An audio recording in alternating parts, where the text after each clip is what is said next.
السنه دي اول تعاون ليا مع استاذ آسر ياسين. وطبعا انا محتاجه اتكلم عن آسر لانه هو رائع. رائع باجتهاده، بانضباطه، بتركيزه، بمذاكرته، بمعاملته للجميع في اللوكيشن، بطبعا أدائه كممثل رائع. أنا شايفة أنه هو مبهر في دور حسن.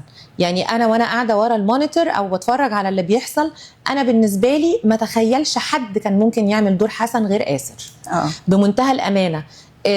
يعني انتوا هتشوفوا حاجة اعتقد ان هي هتبقى جديدة على آسر، وهو متقدم بطريقة مختلفة، وهو حابب قوي قوي. وهو انا ما يعني وانا بتفرج عليه حقيقي ما تخيلش ان حد غير آسر هو اللي يعمل الدور ده.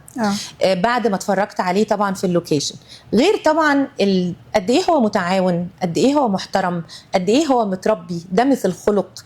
يعني تحبي تشتغلي معاه، تحبي تشتغلي معاه. يعني انا قلت له انا احب جدا ان انا اكرر التجربه مره واثنين وثلاثه. ده ممثل اولا ورقك في امان معاه، لانه بيذاكره كويس قوي، بيهضمه كويس قوي، دايما عنده اسئله ذكيه جدا، ودايما عنده اضافات ذكيه جدا.